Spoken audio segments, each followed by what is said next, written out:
بسم اللہ الرحمن الرحیم نحمدہ ونصلی علی رسولہ الکریم۔ عزیزان گرامی،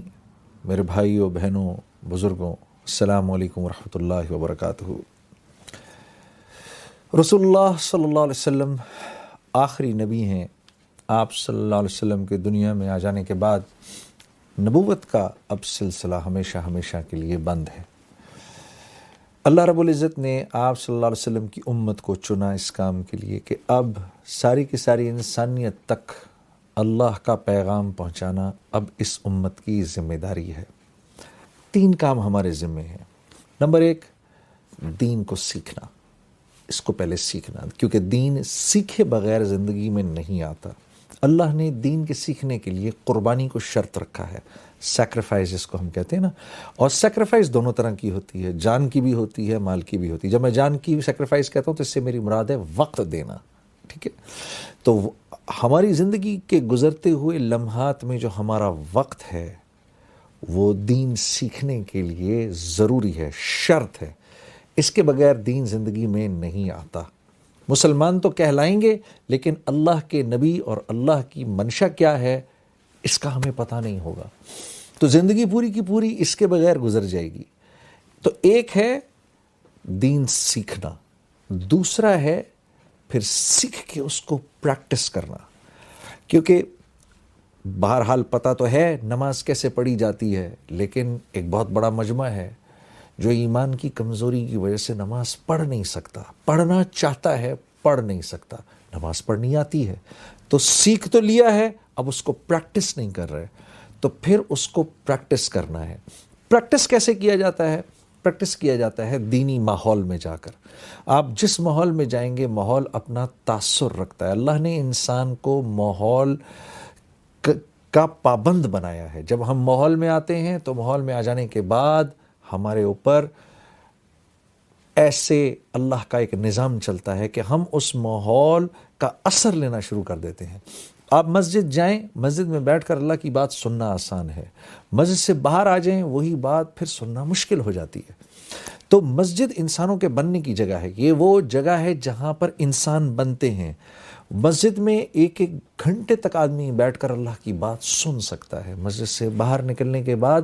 وہی بات 1 گھنٹے تک سننا مشکل ہو جاتا ہے۔ اسی لیے اللہ کے نبی صلی اللہ علیہ وسلم کا ارشاد ہے، آپ نے فرمایا جس کو مسجد جاتے ہوئے دیکھو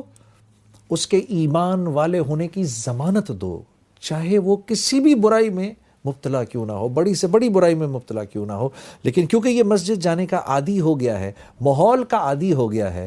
اب اس کے لیے دین سیکھنا بھی آسان ہوگا، اس کے لیے دین پر چلنا بھی آسان ہوگا۔ تو یہ ہماری دوسری ذمہ داری ہے، دین سیکھنا،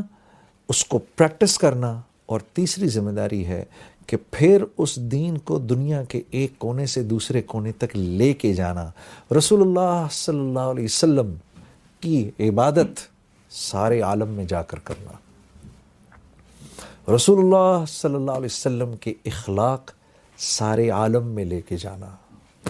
رسول اللہ صلی اللہ علیہ وسلم کے معاملات سارے عالم میں لے کے جانا، رسول اللہ صلی اللہ علیہ وسلم کی معاشرت سارے عالم میں لے کے جانا۔ یہ 3 ذمہ داریاں ہیں ہماری اب، اور جو ان ذمہ داریوں پر چلے گا اللہ اس کی دنیا بھی بنائیں گے، آخرت بھی بنائیں گے۔ یا ایھا الذین آمنوا ان تنصروا اللہ ینصرکم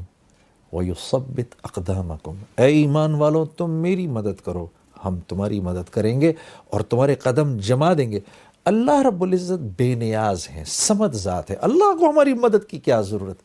اللہ کا ایمان والوں کو پیار سے سمجھانے کا ایک انداز ہے، ایسے علماء کرام ہمیں اس بات کو سمجھاتے ہیں کہ ان تنصر اللہ ینصرکم سے مراد کیا ہے؟ تمہیں جو ذمہ داری دی گئی ہے تم اس ذمہ داری کو پورا کرو، پھر تمہاری دنیا ہم بنائیں گے۔ عزیز دوستو، جو ایک بات بڑی مشکل سے بڑی ریاضت کے بعد سمجھ میں آتی ہے وہ یہ کہ آدمی دنیا اپنی خود نہیں بنا سکتا، دنیا آدمی کی بنائی جاتی ہے من جانب اللہ، دنیا اللہ نے اپنے ذمہ رکھی ہے، اسی لیے ہم اللہ رب العزت سے دعا کرتے ہیں اللہم انی اسألک حیات طیبہ، اے اللہ مجھے حیات طیبہ عطا فرما،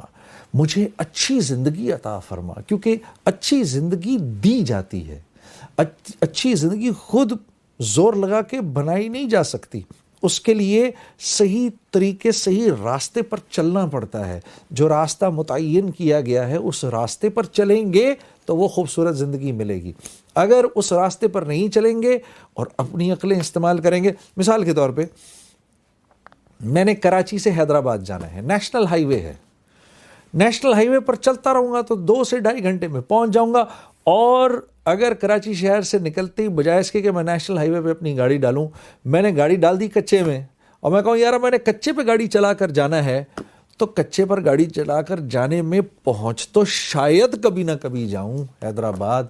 لیکن گاڑی توڑوں گا، اپنی زندگی تکلیف میں ڈالوں گا، اور کتنی تکلیف میں ڈالوں گا اس کا اندازہ آپ کر سکتے ہیں۔ اس لیے اللہ اور اس کے رسول کے بتائے ہوئے راستے سے جب ہم لوگ دائیں بائیں ہوتے ہیں پھر ہم اپنا ہی نقصان کرنا شروع کر دیتے ہیں، اور پھر زندگی مشکل ہو جاتی ہے، حالات گھیر لیتے ہیں،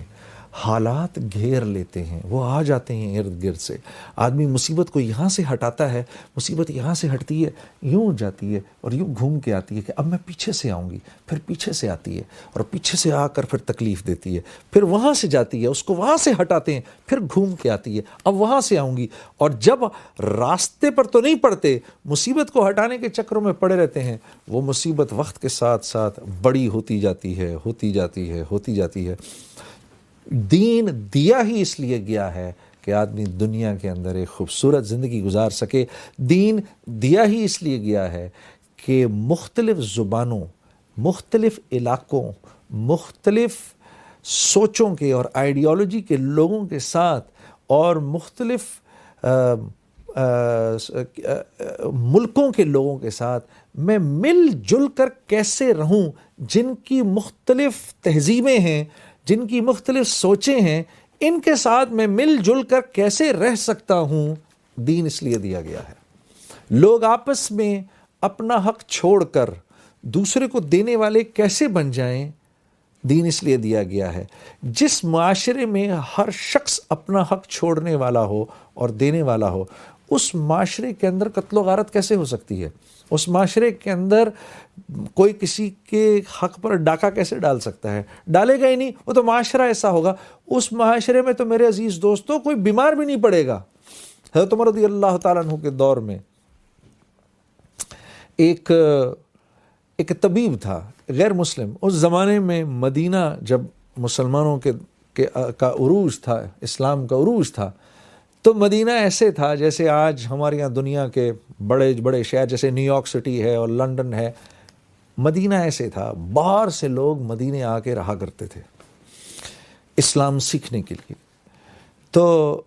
یہ غیر مسلم طبیب تھے، یہ ایک دن حضرت عمر رضی اللہ تعالیٰ عنہ کے پاس آئے اور کہا کہ 1 سال ہو گیا ایک بھی مریض میرے پاس نہیں آیا، کیا اس کی وجہ یہ ہے کہ میں مسلمان نہیں ہوں؟ حضرت عمر رضی اللہ تعالیٰ عنہ نے اپنے رفقا کو اور صحابہ کرام کو بلایا، کہا بھائی یہ کیا بات ہوئی ہے، ہمارا مہمان آیا ہوا ہے، تم لوگ جاتے ہی نہیں اس کے پاس؟ تو لوگوں نے سوچ کر سمجھ کر پھر کہا کہ امیر المومنین کا تو ہم بیمار ہی نہیں پڑتا، ہم میں سے کوئی تو بیمار ہی نہیں پڑتے ہم۔ کہا وہ کیسے؟ کہا ہم لوگ کھاتے ہی تھوڑا کھاتے ہیں اور ایک وقت کھاتے ہیں۔ اس طبیب نے اپنا شمان پکڑا، حضرت عمر رضی اللہ تعالیٰ عنہ سے عرض کی امیر المومنین نہیں، آپ لوگ تو بیمار پڑ ہی نہیں سکتے، جو کھاتا ہے ایک وقت ہے وہ بیمار کیسے پڑ سکتا ہے؟ زیادہ تر جو آتا تھا وہ ہمسائے کو بھیج دیا کرتے تھے کہ بھائی حضرت عبداللہ بن عمر کے گھر کھانا پک رہا ہے، اور 1 دفعہ نہیں 2 دفعہ نہیں 3 دفعہ پوچھا بھائی کہ جو میرا جو یہودی ہمسایہ ہے اس کے لیے رکھ لیا ہے کھانا کہ نہیں رکھا ہے، اس کے لیے رکھ لیا ہے کہ نہیں رکھا ہے۔ تو وہاں جس معاشرے میں ہر شخص اپنا حق چھوڑنے والا ہوگا، اس معاشرے میں ویسے ہی جوڑ پیدا ہو جائے گا۔ یہ زندگی ہم نے پہلے سیکھنی ہے، پھر پریکٹس کرنی ہے، اور پھر سارے عالم میں لے کے جانی ہے، چاہے کوئی اور کرے نہ کرے، میں نے آپ نے اس کام کو کرنا ہے، مجھے ہے حکم ازاں لا الہ الا اللہ۔ یہ ایک کتاب ہے جو میرے مطالعے میں رہتی ہے اکثر و بیشتر، حیات الصحابہ. اس کی ایک